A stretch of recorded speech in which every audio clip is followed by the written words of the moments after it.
खुलुमबाय आं दिनै जेएसपी एडभाइस 365 चेनेलनि जोहै मोनसे गोनां टपिकखौ लानानै सावरायनो नाजानाय जादों। बे टपिकआ जाहैबाय थांनाय 16 मे 2013 मायथाइयाव जालांनाय जि रड एक्सिडेन्ट जानानै बिथां जनमन राभा साब इन्सपेक्टर अफ मरिक्लं पुलिस स्टेशन बिथांखौ लानानै आथिखालाव ससियेल मिडिया टिभि चेनेल आरो बायदि फोसाव बिजोंफ्राव बिथांनि रियेल कालप्रिटआ सोर आरो बिथांखौ मानि थाखाय बुथारनाय जाखो बेनि सिङाव मा जाथाय थाखुमानाय दं बिनि नंगुबै रहस्यखौ नागिरनानै गोबां हांबादिक थामहिनबा गोबां खौरांगिरि आरो संगालिफ्रा बिनि सायाव दा संदानगासिनो दङ। बिनि सायाव गोबां मेलेमजिबिफ्रा गोबां दान्थे बिदान्थे फोसाव बिजों एबा ससियेल मिडियाफ्राव आथिखालाव सावरायबाय दङ। बे सावरायनायनि जै आथिखालाव जनमन राभानि थैनाय जाथायखौ लानानै खोब भाइरेल जाबाय थानायखौ जों नुनो मोनदों। थारैनो जनमन राभाया सासे ट्राइबेल कमिउनिटी थामहिनबा जनजाति सम्प्रदायनि माहारिनि सासे लाइमोनमोन। बिथाङा गावनि नाजानायनि जोहै बिथाङा ग्रेजुएशनखौ कमप्लिट खालामनानै बिथाङा गावनि सोलोंथाइखौ हाइस्कुल सोलोंथाइखौ नरकासुर हाई स्कुलनिफ्राय लादोंमोन आरो लानानै बिनिफ्राय मेट्रिक पास खालामनायनि इयुनाव बिथाङा कटन कलेज आरो हेन्डिगार्ल कलेजाव एडमिशन लानानै गावनि कलेज सोलोंथायारि जिउखौ जागायदोंमोन आरो बिनिफ्राय बिथाङा गावनि ग्रेजुएशनखौ लाखांनानै specialization in advertisement and PR at Cotton कलेजनिफ्राय बिथाङा बे सोलोंथाइखौ लायो आरो सोलोंथाइ लानायनि उनाव बिथाङा आसाम पुलिसनि बेन्दोंआव एसआइ महरै थिसनजायो। नाथाय एसआइ महरै थिसनजानायनि इयुनाव बिथाङा गावखौनो सासे एसआइ थामहिनबा साब इन्सपेक्टर जायोब्ला माबादि खामानि मावनानै माबोरै पुलिसनि बिफावखौ फालिनांगौ बेयाव बिथाङा आखा फाखा जादोंमोन। जायनि जाउनाव बिथांखौ लेडि अफ दि लायन होननानै थामहिनबा सिंह आइजो होननानै बिथांखौ बिबुंथि होदोंमोन आरो बिथाङा थांनाय 16 मे 2023 आव बिथांखौ माखासे सिनायमोनै सुबुंफ्रा लामानि जाब्रबथायनि जि ड्रामा खालामनानै बिथांखौ बुथारनाय बे जाथाया आथिखालाव सोराङाव फैगासिनो दङ आरो बेखौ थोंजोङै जेखिजाया सुबुंनि मानसियाबो मिथिगौदि जनमन राभानि बे रड एक्सिडेन्ट नङा, बेखौ साजायनानै प्लेन खालामनानै बेखौ माखासे थाखोनि सुबुंफ्रा बुथारनाय जादों होननानै आथिखालाव जों बुंनो हायो। मानो बुंनो हायो? मानोना बिथांनि जि मारुति सुजुकी कारआ लामानि गावनि साइडआवनो बेखौ लाखिनानै दोनखानाय जादोंमोन आरो बे लाखिनानै दोनखानाय गारिखौ रं साइडनिफ्राय फैनानै बिथां जनमन राभा थामहिनबा साब इन्सपेक्टर अफ मरिक्लं पुलिस स्टेशननि बिथां आइजोखौ आइजोनि गारियाव सिगांजों सिगां सौग्रावनानै बिथांखौ बुथारनाय जादोंमोन आरो बुथारनाय जादों होननानै माखासे बिजोंफ्राव फोसावनाय जादोंब्लाबो जोंनि मानसिफ्रा बेखौ गोरलैयै लानो हायाखै। मानोना सासे मानसिया गारिजों गारि सौदावनाय इयुनाव खामियारा आरो खायसे जायगाथिंल' बिथाङा नर्मेल दुखु मोननानै बिथाङा थैदों। नाथाय गारिनि अबस्थाखौ नोंथांमोना नाय, बे गारिनि अबस्थाखौ नायोब्ला जों हमनो हायो बे गारिनि खर'नि माखासे खावसे खोन्दोआ कमप्लिटलि बे गारिया डेस्ट्रयड जादों थामहिनबा फुलि डेमेस्टेड जादों। एफाबांमानि फुलि डेमेस्टेड जानाय मानसिखौ माबोरै बिथाङा गोथाङाव माबादि देलायदोंमोन, माबादि थादोंमोन, बेफोरबादि आबुं देहायैनो बिथांखौ गोरलैयैनो गारिनिफ्राय दिहुननो हानाय जादों आरो गारिजों खुनु बिथांनि देहा सोलेरा हमना ला गोरनायानो जेबो जायाखै, गोरना बिखा बायदिसिनाफ्रा बायग्रब जिग्रब बा आखाइ आथिंफ्रा बायनांगौमोन बेफोरबायदि बायनाय थासारियाव मोननो थाङाखै। नोंथांमोना सावगारिखौ नायब्लानो मोनगोन बियो जुदि बिथाङा थारैनो रड एक्सिडेन्ट जादोंब्ला बिथांनि देहा सोलेरा बेफोरबादि नर्मेल जानाय नङामोन। दा बेनिफ्रायनो फोरमान मोननो हायो आरो बिथांखौ जाय सुबुङा एक्सिडेन्ट खालामदों आरो बे एक्सिडेन्ट खालामनाय सुबुंखौ जायखौ प्रणब दास होननानै बुंदों, बे प्रणब दासआ बे जन्मनि राभानि गारिखौ टिपाइसन हरबाय थादों आरो बे गारिया कन्टेनार ट्राकआ थांनानै बिथांखौ एक्सिडेन्ट खालामहैनाय बेनि गासै थासारिखौ बिथाङा नुदों आरो बे एक्सिडेन्ट जानायनि सिगां समाव गोसोम खसाब गाननाय सासे सुबुङा जन्मनि राभानि मारुति सुजुकी कारनिफ्राय ओंखारलांदों होननानै बिथाङा बुंदों। दा खोथाया जाहैबाय बिथाङा गुवाहाटीनिफ्राय गिदिंफिनदों होनदों, गिदिंफिननानै बेखिनि समनि गेजेराव दा जों मिथिनाय बादिया बिथाङा 1 घन्टानि गेजेराव मोनफैया आरो बिथाङा सांबादिक थामहिनबा खौरांगिरिफोरनि सिगाङाव गासै खोथाफोरखौ बुंदोंमोनब्लाबो आथिखालाव बिथांनि बिसिनि बुंनाय खोथानिफ्राय जों मिन्थियो बिथांनि मुङा आसलते प्रणब दास नङा, बिथांनि मुङा पंकज एबा नालिया होननानै बुङो। बिथाङा ओरैबायदि मिसुलिया आखुनि सुबुं, फाल्तु सुबुं, बियो जेखिजाया थाखोनि आइजोखौ लाभग्रस खालामफ्लानानै हाबा खालामो आरो हाबानि उनाव बिथांनि न'खरनि थासारिखौ मिथिनानै बे आइजोफ्रा खारलाङो होननानै बिथांनि बिसिया बुंदों। दा खोथाया जाहैबाय बिथाङा गावनि सानाय फानाव गावनो नांनो थांगासिनो दङ। मानसिफ्रा बुङो दाउआ थैयो दालायाव बानानै, मानसिया थैयो खुगायाव, मैया थैयो आगानाव, नाया थैयो गल'आव नायनाय बादिनो प्रणब दासआबो आथिखालाव गावनो बे दायाव गोग्लैहैनायनि जि फान सादों। बिथाङा जानो हागौ बिथाङा बै जि जायगायाव जन्मनि राभानि गारिया थिग जायगायावनो लाखिनानै दोनखादोंमोन होननानै बे गारिखौ बिथाङा नुहरबाय थादों होननानै बुंदों आरो बेनिफ्राय दहाय खिन्थानाय बायदि गोसोम खसाब गाननाय सासे मानसिया जायखारलांदों आरो बिनि उनाव बिथाङा बे गारिखौ जेब्ला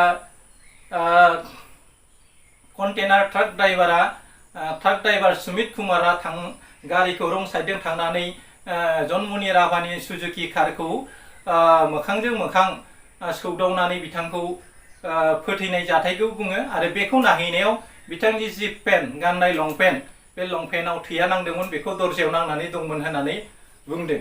अब्ला बिनिफ्राय जों रोखा जानो हायो दि बिथां प्रणब दास थामहिनबा नालिया बा पंकजआ गावनि नामखौ मा जाहोननि थाखाय सांबादिकफोरनि सिगाङाव, खौरांगिरिफोरनि सिगाङाव, टिभि चेनेलनि जार्नालिस्टफोरनि सिगाङाव नंखाय खोथा बुंखो, बेबो मोनसे मिस्टिरियास, बेबो मोनसे रहस्य गोनां जाथाय जानानै दङ। आरो गुबुन फारसेथिं पंकजनि गासै खोथाफोरखौ खोनानायनि उनावबो पुलिसफ्रा थामहिनबा जाय container truck driver Sumit Kumar, बे सुमित कुमारा खारखुमानानै दङब्लाबो गावनि बियादैनि खावलायनायाव थिननायाव बिथाङा जक्लाबान्दा पुलिस स्टेशनाव बिथाङा गावखौ थांनाय 18 मे 2013 गावखौ सारेन्डार खालामदोंमोन। नाथाय सारेन्डार खालामनायनि उनाव दिनैसिम सुमित कुमारनि जेबो बिबुंथि बा स्पष्टीकरण बा ससियेल मिडिया बा खौरां बिजों एबा टिभि चेनेलाव बिथां सुमित कुमारनि खुगानिफ्राय मोनबो खोथा दिहुननो हायाखै आरो पुलिस बिफाननि सायाव मोनसे जोंहा सन्देह जायोदि पुलिसा मा जाहोनो थाखाय सुमित कुमार थामहिनबा ट्राक ड्राइभार सुमित कुमारखौ दि बिथांनि गारियानो बा बिथाङानो जन्मनि राभाखौ एक्सिडेन्ट खालामनानै जन्मनि राभाखौ बुथारदों होननानै बुंदों। बेफोरबायदि सुबुंखौ आसाम पुलिस बिफाना मा जाहोनाव बिथांनि खोथाखौ सिरियै लाखोमाना दोनदों आरो मानो दासिमबो बिथांनि खुगानिफ्राय मोनबो खोथा दिहुननो हायाखै, बियो जोंनि थाखाय साननो गोनां जादों। आरो खोथाया ओरैबायदिबो जाहैनो हागौ जिहेते जि जायगायाव जाथाय जादों बे जायगायाव मोनसे समाव आनन्द मिश्रआ ड्राग्स, नकलि सना बायदिसिना जानाय जाथायखौ होबथानो थाखाय गोबां मानसिफोर हमग्लुंदोंमोन आरो साजा होदोंमोन। बे आनन्द मिश्रा थानाय समाव बे जायगायाव जोबोद माबामोन। बेनि उनाव आथिखालाव आनन्द मिश्राखौ बे नगावआवनो दैथायहरफिननाय जादों। दा खोथाया जाहैबाय नगाव थानानि जि सासे SP superintendent of police officer बिथां लीना दलेया आइ.एस जनमनि राभाखौ लेंहरदोंमोन होननानै बुंदों आरो लेंहरनायनि इयुनाव बेफोर थासारिया जादों आरो बिनि उनाव जनमनि राभानि बिमानि खोथा बुंनाय बादिब्ला गोबां खोथा हाबसोमनानै दङ। दा बेनिखायनो जनमनि राभाया मोननि गेजेराव थामहिनबा पुलिसफोरनि गेजेराव माबा मोनसे जाउनखौ लानानै बिथांजोखौ सिथारदों होननानै जों हमनानै लानो हायो। मानोना बिथांखौ माबा मोनसे सावरायनो लेंहरनानै सावरायनायनि जाहोनाव माबा मोनसे जाहोनाव मुनि राभाया बेखौ मानियाखैबो जानो हागौ। जाय मानियैनि जाहोनाव बेखौ खर'आव खुन खालामनानै बा रडजों बुनानै बुथारनाय जाथायखौ जोङो हमनानै लानो हायो। मानोना बिथांखौ थैनायनि कफिनखौ बेखेवनायनि उनाव बिथाङाव मानजा सेला सेला जानायनि जि सिननि नेरसोन नुदों होननानै बिनि बिमाया बुंदों। दा बेनिफ्राय जों रोखा जानो हायो बेखौ टटेलि बुथारखांनायनि इयुनावसो गावसिनि दायफोरखौ सिखोमानो थाखाय माखासे सेक्सननि मानसिफ्रा बिथांखौ गारियाव फज'नानै दोनफैदोंमोन आरो गारियाव फज'नायनि इयुनाव मनि राभानि गाननाय जि जुथा बेबो आलाय सिलाय खुला जानानै दंमोन आरो गुबुन फारसेथिं बे जनमनि राभानि जि सुजुकि मारुति कार बेनि साबियाबो अफ जाखानानै दङमोन। अब्ला बिनिफ्राय जों रोखा जानो हायो जनमनि राभानि गारिया माब्रै साबिया अफ जानानै दंमोन आरो बिनि गाननाय जुथाया मानो खुला जानानै दंमोन। बेजों लोगोसे बे एक्सिडेन्ट जानाय जायगायाव मानो बिनि माखासे पार्ट्सफोरखौ थामहिनबा मानि बेगखौनो होन मबाइलखौनो होन मानो मोननो हायाखै बेफोरनिफ्रायबो जोङो साननो गोनां जादों। मानोना बेफोर बेसादफ्रा गारिनि सिङाव एक्सिडेन्ट जाब्लाबो थानांगौमोन आरो नुनांगौमोन। दा बे जाथायखौ लिरथेनो थाखाय आथिखालाव आसाम सरकारनि CM बिथां हेमन्त बिश्व शर्माया CID-नो बेखौ नायसंनो थाखाय खोथा होनायनि खोथा बुंदों आरो CID-आ जाहैबाय पुलिस बिफाननि मोनसे बाहागो आरो बे खामानिखौ आथिखालाव रायजो राजाफ्रा पुलिसनि फारसेनो गोरोन्थि थामहिनबा बेखौ पुलिस बिफानाबो बिथांखौ बुथारनायाव माबा मोनसे बिफाव दं होननानै सन्देह खालामनाय जादों। बेखौ नायोब्ला CID-नि जोहै बिथां रुंसारि जनमनि राभानि थैनाय जारिमिनखौ जों जाथायफोरखौ जों संनो हागोन होननानै साननानै लानो हाया। जायनि थाखाय खुद्रिनानै दिनै राभा स्टुडेन्ट इउनियनफ्रा आरो राभा हाजंनिफ्रायबो बिनि चिफ एग्जिकिउटिभ बा सिकिउरिटि मेम्बारा अबजेक्सन होदों जाहाथे बे जि बिजिरथाय एबा बे नायसोमनायखौ CBI-नो होनांगौ। CBI इनकुवारि खालामोब्ला गासै खोथाफ्रा नुजागोन, गाइखेरा गाइखेर जागोन, गोसोमा गोसोम जागोन होननानै बिथाङा बिबुंथिनि गेजेरजों फोरमायदों। दा अब्ला जों साननानै नायदो दि एफाबां मानि गारिनि खर'नि खावसे खोन्दोआनो गेग्रेबजोबनायनि उनाव जनमनि राभानि देहा सोलेरा गिबि बुब्लियाव जिबायदि देलायदोंमोन, जिबायदि थादोंमोन, बिनि मोखां, गन्थं, आथिं, आखाइ बायदिसिनाफोरखौ थि रोखोमैनो दिहुननो हादोंमोन। अब्ला बे जनमनि राभानि गाखोनाय गारिखौ अलरेडि जनमनिखौ दैखांना लाबोयैनो आगोलाव बेखौ एक्सिडेन्ट खालामहोनानै जनमनि राभाखौ बे गारियाव दोनफैनानैल' बिथांखौ गारि एक्सिडेन्ट जानानै थैबाय होननानै फोरमान खिन्थानो थाखाय खालामनाय बादिबो जों नुनो मोनो। आरो गुबुन फारसेथिं मिथिनाय बादिब्ला बे जायगायाव माखासे माफियाफोरजों बिसोरनि कल रेकर्डिं भाइरेल जानायनिफ्राय जों नुनो मोनो। बेजों लोगोसे माखासे गोजौ थाखोनि मानसिफ्रा जड़ित थामहिनबा सोमोन्दो थाफानाय खोथाया रोखा जादों। दा बिनिफ्राय जों मिथिनो हायोदि जनमनि राभानि थैनायनि जाथाया एफाबां माने गोरलै नङा। बेयो जोबोद क्रिटिकेल सिचुएसन फेस जानानैसो बै मानसिफ्रा गावसोरनि आगानखौ खोमोरनो थाखाय बेफोरबादि खामानि मावदों। दा गुबुन फारसेथिं जोंनि ट्राइबेल कमिउनिटिनि मानसिफोरखौ थामहिनबा गोजौ थाखोनि अफिसार जानायखौ माखासे सेक्सननि मानसिफ्रा मोजां मोना। जाउनाव बेफोर जोंनि ट्राइबेल कमिउनिटिनि मानसिया गोजौ फारसे दावगालांनायखौ माखासे सेक्सननि मानसिया नायनो हायैनि जाउनावबो बेफोरबादि थासारिखौ खालामदों होननानै जों बुंनो हायो। आरो जै दिनखालि हराव जाथाय जादोंमोन ओइ दिनखालिनो जन्मनि राभानि न'खराव गाग्लोबनानै लीना डलेनि जि पुलिस हान्जा बे फैनानै बिथांनि न'खरनिफ्राय 3 लाख रां लानानै थांदों होननानै बुंदों, जाय रांखौ बिमाया खस्थ' खालामनानै दाउ अमा फाननानैसो दोनथुमनाय जादोंमोन होननानै बुंदों। आरो बेनिफ्राय मोनसे सेक्रेट जों माबा मोनसे जाथाय थाखुमानानै दं होननानै बुंनो हायो। मानोना जन्मनि राभाया जानो हागौ माखासे पुलिस बिफाननि सेक्रेट फाइलफोरखौ न'आव लाबोनानैबो दोनफैदोंबो जानो हागौ, जायनि फाइलाव गासैनि गाज्रि खामानि मावनायनि फोरमानफ्रा बेफोरावबो थानो हागौ। आरो बेजों लोगोसे गुबुन फारसेथिं थाखा फैसानि लेनदेन दाव खम भारा गोलैलायनायनि जाहोनावबो बेफोर जाथाया जानो हागौ। आरो मेगन सानानैबो बिथां जन्मनि राभाखौ बेफोरबायदि बुथारदों होननानै जों बुंनो हायो। दा नैबेबो खोथाया रोखा जायोदि जे जक्लाबान्दा पुलिस स्टेशननि मानसिया जेब्ला सुरुभगिया हाइवेआव जेब्ला सुरुभगिया हाइवेआव जन्मनि राभाया गारिजों गारि सौदावनानै थैदोंमोन होननानै जों हमनानै लाबाय, अब्ला बे हरफामानि मानो जन्मनि राभानि देहा सोलेरखौ बै थाना फारसे लांनो नाजायो आरो मानो सासे अफिसार थैनायखौ एफाबां मानि गोरलै लाया, बेनिफ्रायबो जों रोखा जानो हायो। बेनि गेजेराव माबा मोनसे थाखुमानानै दं होननानै जों बुंनो हायो। दा जन्मनि राभानि बिमानि खोथानिफ्राय माखासे खोथाया आथिखालाव रोखा जाबाय।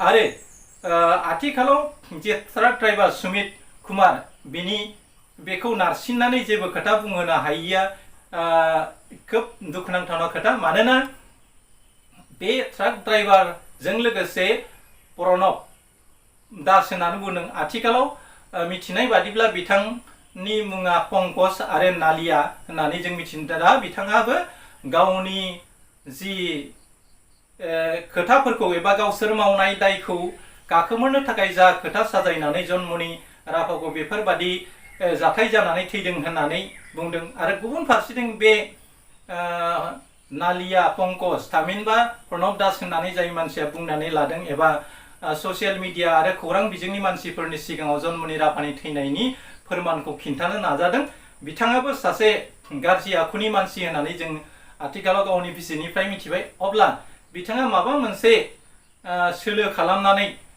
ट्राक ड्राइभार बिथां सुमित कुमारनिफ्राय ट्राकखौ सेनानैबो बेफोरबादि जाथाय खालामदों होननानैबो जों सन्देह जानो हायो। दा खोथाखौ जों रोखा जानो हायो, बिथां थैनायजों लोगोसे लीना डलेनि खोथाया हाबफानानै दं। लोगोसे सुमित कुमारनि खुगानिफ्राय माखासे खोथाखौ मिन्थिब्लानो बे गारिया माब्रै रं साइडनिफ्राय फैनानै जन राभानि गारियाव सौदावखौ बेनिफ्राय जों रोखा जानो हागोन। नायदिनि थासारिया बबे लामाजों थाङो। आथिखालाव गोबां गोरों गोरा आरो बायदि बिफाननि सुबुंफ्रा गोरों गोरा सुबुंफ्रा आथिखालाव सिबिआइ तदन्त खालामनानै बिनि थार जाथायखौ खालामनांगौ होननानै बुंदों। आरो हारि बोरोन माहारि लायाबासिनो गोबां मानसिफ्रानो आथिखालाव जन्मनि राभानि थैनाय जाथायखौ गोरलै लानो हायाखै। सासे पुलिस बिफानाव मावनाय मानसियानो बेफोरबादि सरासनस्रा सुबुंफोरबादि थैनांगौब्ला आसामनि नोगोरारिफ्रा माबोरै जिउ रैखाथि मोननो हायो, धोन सम्पति रैखाथि मोननो हायो, बेखौ लानानै गोबां सुबुङा बुंदों। आरो गोबां दैदेनगिरिफ्रानो आथिखालाव जन्मनि राभा थैनायनि सायाव गोबां गाव गावनि बिबुंथिखौ होनाय जादों। दा आङो ससियेल मिडियायाव माखासे खोथाफोरखौ नायसननानै साननानै बेफोर खोथाखौ साफ्रोमबो सुबुङा दा बुंनो हायो बियो थारैनो रड एक्सिडेन्टेलि जानानै थैनाय नङा, बिथांखौ प्लेन खालामनानै अलरेडि बुथारनाय जादों होननानै जों बुंनो हायो। दा बे बिथिङाव जोंनि ट्राइबेल कमिउनिटिनि मानसिफ्रा खोब सांग्रां जानायनि गोनांथि दं। दा बेनिखायनो जोंनि बर' कमिउनिटिनि गेजेरावबो माखासे आइ.एस, आइ.पि.एस, ए.सि.एस अफिसारफोर दङ। दा बिथांमोनाबो जाहाथे सांग्राङै गावनि केरियारजों लोगोसे गावनि जिउखौ बासायनो नाजायो। मानोना मोनसे सेक्सननि माहारिया जोंनि बर' माहारि जौगानायनि फारसे गनायथि होआ। बिथांमोना अराय सम जोंनि ट्राइबेल मानसिफोरखौ गाग्लोबनानै दोननो नाजायो, जायनि जाहोनाव आथिखालाव पुलिस बिफाननि मानसि थैनायखौनो पुलिस बिफाना आथिखालाव गोब्राबै लानायखौ जों नुनो मोनाखै। आथिखालाव जन्मनि राभानि थार बिजिरनायखौ मोननो थाखाय गोबां दोलोफ्रा प्रसेसन खालामगासिनो दं, रेलि खालामगासिनो दं। मिजिं खालामो बिथां जन्मनि राभानि जिउ सोलेरा बा आत्माया जिउमाया जाहाथे आलो गोजोनै थायो, बेखौ आं आफा आनान गसाइनाव आरज गाबनानै दिनैनि आंनि जन्मनि राभानि सायाव लाबोनाय जि टपिक बेखौ बेखिनियाव फोजोबनो नाजानाय जाबाय। आरो जायफ्रा आंनि चेनेलाव गोदान बिथांमोनखौ आंनि चेनेलखौ साबस्क्राइब खालामना लानो थाखाय आं खावलायनाय थाबाय। एसेनोसै, गोजोन्थों।